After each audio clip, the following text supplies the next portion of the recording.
Shabbat Shalom, friends. Parashat Vaetchanan.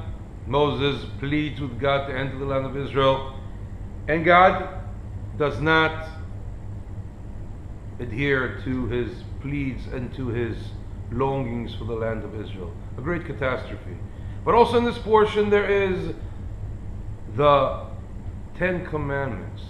And those 10 Commandments, we saw them earlier on in the book of Exodus, in the portion of Yitro, and they repeat themselves in the portion of Vaetchanan.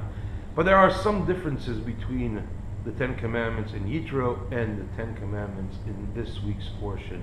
And one of the fundamental differences is regarding the commandment about the Sabbath.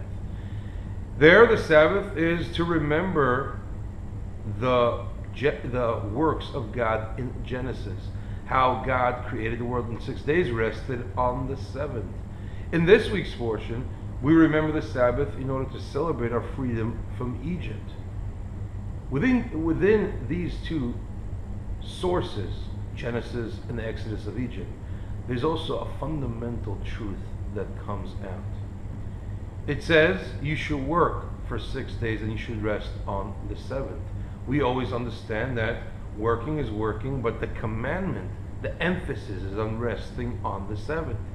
And here come the rabbis and say something very unique. The commandment is not only to rest on the Sabbath, but the commandment is also to work. Because if you do not work, there is no backdrop, there's no background that you could rest. If a person does not work the whole week, what is he resting from? So therefore, Nachmanides says you have to rest, physical rest, on the Sabbath. But there are two other sources that say something very profound.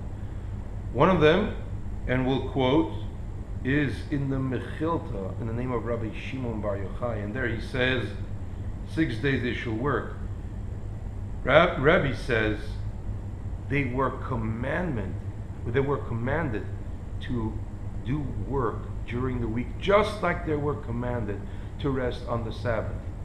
Second source, in Avot Rabbi Natan, there a rabbi by the name of Rabbi Yehuda ben Betera says something even more profound. He says if a person does not have work to do, what should he do? He says he should find a deserted field and plow it, or a broken down home and fix it.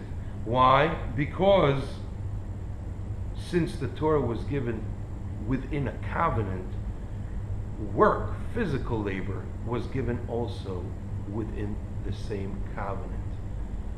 These words are extraordinary. Not only keeping the Sabbath, but also doing work during the week is letting us identify with God that He worked for 6 days. And that's why work is a fundamental truth of Judaism, is a fundamental aspiration of every human being to work for a living. And that's what we have to do. It's supported by all the sources, and it's brought down by the sages. These are the words in this week's portion of Vaetchanan. Shabbat Shalom.